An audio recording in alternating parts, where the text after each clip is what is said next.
You cannot begin to imagine in how many ways the world is the opposite of what you have been taught to believe.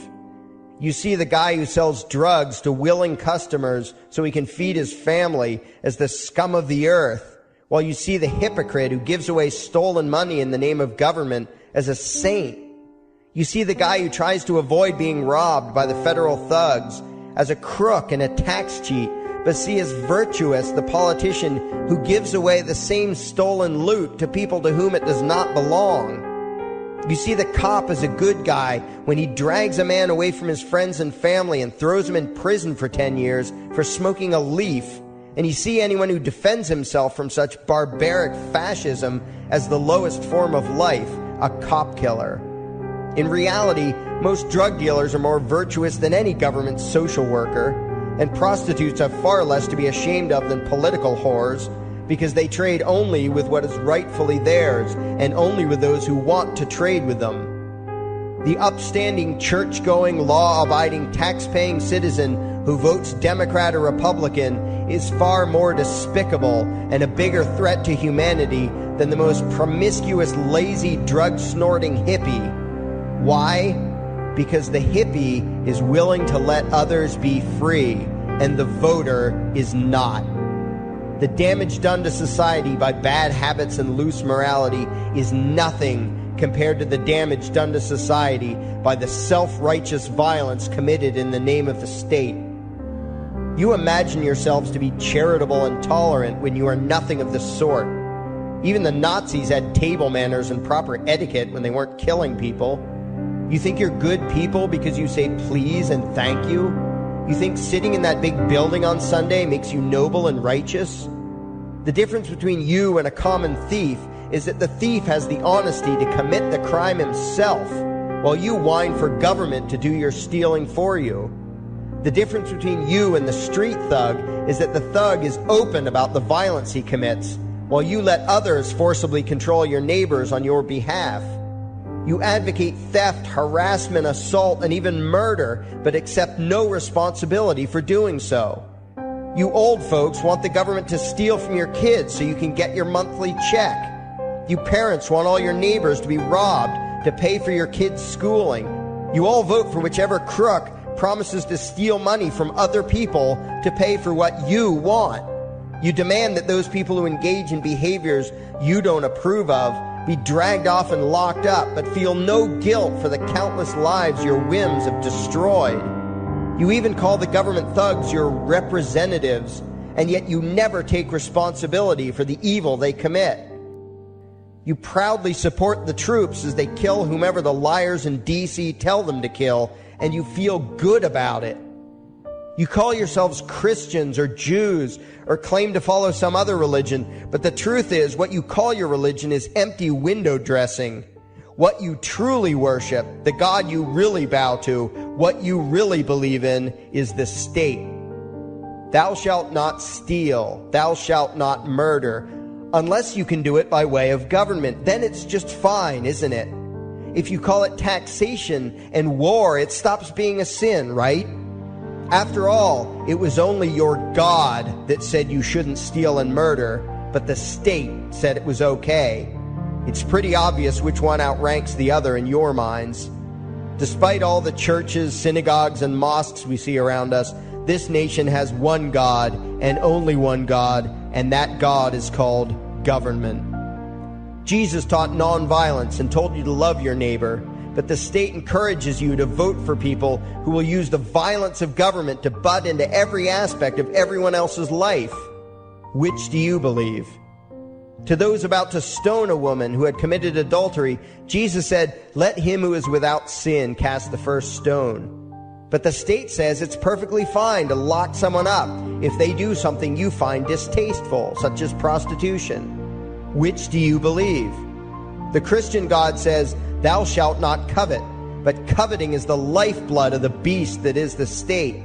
You are taught to resent, despise, and hate anyone who has anything you don't have. You clamor for the state to tear other people down, steal their property, and give it to you. And you call that fairness.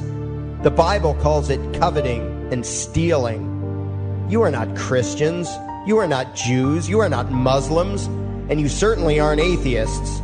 You all have the same God, and its name is government. You're all members of the most evil, insane, destructive cult in history.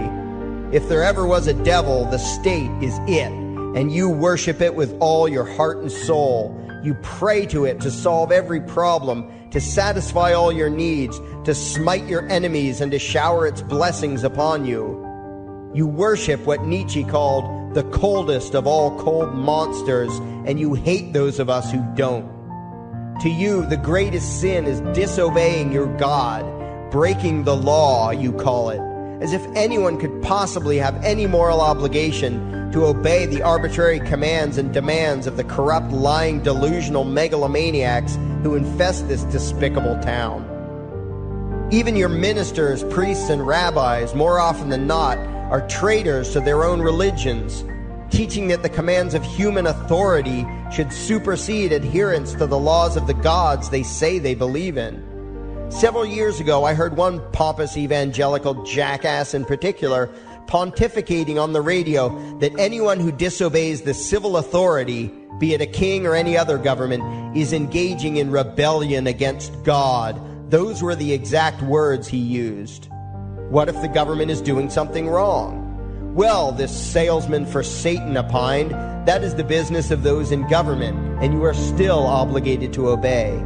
Everywhere you turn, be it the state or the church, the media or the schools, you are taught one thing above all else, the virtue of subjugating yourselves to mortals who claim to have the right to rule you. It is sickening the reverence with which you speak of the liars and thieves whose feet are so firmly planted on your necks. You call the congressmen and the judges honorable, and you swoon at the magnificence of the grandiose halls they inhabit, the temples they built to celebrate the domination of mankind. You feel pride at being able to say you once shook a senator's hand or saw the president in person. Ah, yes, the grand deity himself, His Royal Highness, the President of the United States of America. You speak the title as if you're referring to God Almighty. The vocabulary has changed a bit, but your mindset is no different from that of the groveling peasants of old who bowed low, faces in the dirt, with a feeling of unworthiness and humility when in the presence of whatever narcissist had declared himself to be their rightful lord and master. The truth of the matter, back then and today, is that these parasites who call themselves leaders are not superior beings. They are not great men and women. They are not honorable. They're not even average. The people who earn an honest living, from sophisticated millionaire entrepreneurs to illiterate day laborers doing the most menial tasks you can imagine, those people deserve your respect. Those people you should treat with courtesy and civility. But the frauds who claim the right to rule you and demand your subservience and obedience, they deserve only your scorn and contempt. Those who seek so-called high office are the lowest of the low. They may dress better, have larger vocabularies, and do a better job of planning out and executing their schemes, but they are no better than pickpockets, muggers, and carjackers. In fact, they are worse, because they don't want to rob you of just your possessions. They want to rob you of your very humanity, deprive you of your free will, by slowly leeching away your ability to think, to judge, to act, reducing you to slaves in both body and mind. And still you persist in calling them leaders. Leaders? Where is it that you think you're going exactly that would require you to have a leader? If you just live your own life and mind your own damn business, exercising your own talents, pursuing your own dreams, striving to be what you believe you should be, what possible use would you have for a leader? Do you ever actually think about the words that you hear, the words that you repeat? You parrot oxymoronic terms such as the leader of the free world, even pretending for a moment that there is some huge journey or some giant battle that everyone in the entire nation is undertaking together that would require a leader. Why would you ever think, even for a moment, that the crooks that infest this town are the sort of people you should listen to or emulate or follow anywhere? Somewhere inside your mostly dormant brains, you know full well that politicians are all corrupt liars and thieves, opportunistic con men, exploiters, and fearmongers. You know all this, and yet you still speak as if you are the ones who are the stupid, vicious animals, while the politicians are the great, wise role models, teachers, and leaders without whom civilization could not exist. You think these crooks are the ones who make civilization possible? What belief could be more absurd? Yet when they do their pseudo-religious rituals, deciding how to control you this week, you still call it law, and continue to treat their arbitrary demands as if they were moral decrees from the gods that no decent person would ever consider disobeying. You have become so thoroughly indoctrinated into the cult of state worship that you are truly shocked when the occasional sane person states the bleeding obvious.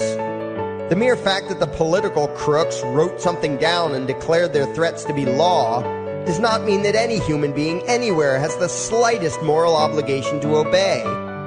Every moment of every day, in every location and every situation, you have a moral obligation to do what you deem to be right, not what some delusional bloated windbag says is legal. And that requires you to first determine right and wrong for yourself, a responsibility you spend much time and effort trying to dodge. You proclaim how proud you are to be law-abiding citizens and express your utter contempt for anyone who considers himself above your so-called laws, laws that are nothing more than the selfish whims of tyrants and thieves. The word crime once meant an act harmful to another person. Now it means disobedience to any one of the myriad of arbitrary commands coming from a parasitical criminal class. To you, the term crime is nearly synonymous with the word sin, implying that the ones whose commands are being disobeyed must be something akin to gods, when in truth they are more akin to leeches. The very phrase, taking the law into your own hands, perfectly expresses what a sacrilege it is in your eyes for a mere human being to take upon himself the responsibility to judge right from wrong and to act accordingly, instead of doing what you do, unthinkingly obeying whatever capricious commands this cesspool of maggots spews forth. You glorify this criminal class as lawmakers and believe that no one is lower than a lawbreaker, someone who would dare disobey the politicians. Likewise, you speak with pious reverence of law enforcers, those who forcibly impose the politicians' every whim upon the rest of us. When the state uses violence, you imagine it to be inherently righteous and just, and if anyone resists, they are, in your eyes, contemptible lowlifes, lawless terrorist criminals. Like the lawless terrorist criminals who helped slaves escape the plantations. Like the lawless terrorist criminals who helped Jews escape the killing machine of the Third Reich. Like the lawless terrorist criminals who were crushed to death under the tanks of the Red Chinese government in Tiananmen Square. Like all the lawless terrorist criminals in history who had the courage to disobey the never-ending stream of tyrants and oppressors who have called their violence authority and law. And that includes the lawless terrorist criminals who founded this country. Everything you think you know is upside down, backwards, and inside out. But what has to take the cake, the height of your insanity, is the fact that you view as violent terrorists the only people on the planet who oppose the initiation of violence against their fellow men. Anarchists, voluntarists, and libertarians.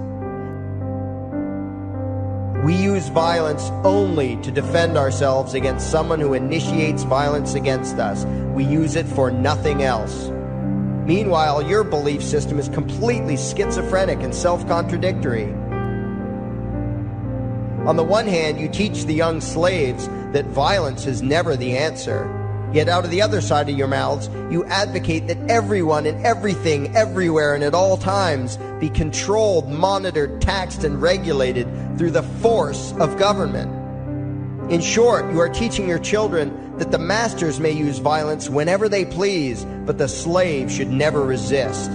You indoctrinate your children into a life of unthinking, helpless subservience. You are putting the chains around their little necks and fastening the locks tight. And worst of all, you feel good about it. Out of one side of your mouths, you condemn the evils of fascism and socialism and lament the injustices of the regimes of Hitler, Stalin, and Mao. While out of the other side of your mouths, you preach exactly what they did. The worship of the collective, the subjugation of every individual to that evil insanity that wears the deceptive label, the common good. You babble on and on about diversity and open-mindedness, and then beg your masters to regulate and control every aspect of everyone's lives, creating a giant herd of unthinking conformist drones. You wear different clothes and have different hairstyles, and you think that makes you different. Yet all your minds are enslaved to the same club of masters and controllers. You think what they tell you to think and do what they tell you to do while imagining yourselves to be progressive, thinking, and enlightened. From your position of relative comfort and safety, you now condemn the evils of other lands and other times while turning a blind eye to the injustices happening right in front of you. You tell yourself that had you lived in those other places, in those other times, you would have been among those who stood up against oppression and defended the downtrodden. But that is a lie. You would have been right there with the rest of the flock of well-trained sheep, loudly demanding that the slaves be beaten, that the witches be burned, that the nonconformists and rebels be destroyed. How do I know this? Because that is exactly what you are doing today.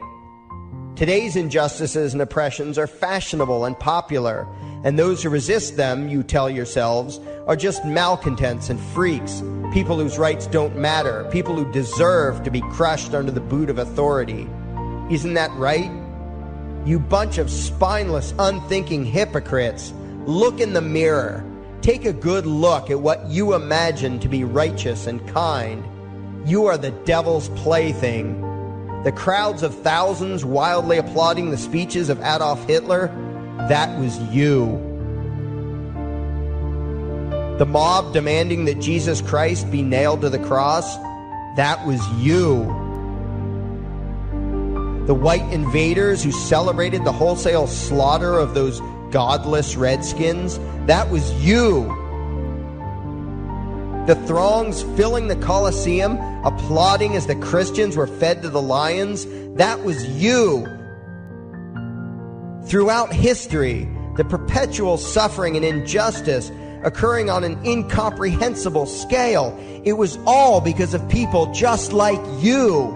The well-trained, thoroughly indoctrinated conformists, the people who do as they're told, who proudly bow to their masters, who follow the crowd, believing what everyone else believes and thinking whatever authority tells them to think. That is you. And your ignorance is not because the truth is not available to you. There have been radicals preaching it for thousands of years. No, you are ignorant because you shun the truth with all your heart and soul. You close your eyes and run away when a hint of reality lands in front of you. You condemn as extremists and fringe kooks those who try to show you the chains you wear because you don't want to be free. You don't even want to be human. Responsibility and reality scare the hell out of you, so you cling tightly to your own enslavement and lash out at any who seek to free you from it. When someone opens the door to your cage, you cower back in the corner and yell, "Close it, close it." Well, some of us are finished with trying to save you. We've wasted enough effort trying to convince you that you should be free. All you ever do is spout back what your masters have taught you, that being free only leads to chaos and destruction, while being obedient and subservient leads to peace and prosperity. There are none so blind as those who will not see. And you nation of sheep, would rather die than see the truth.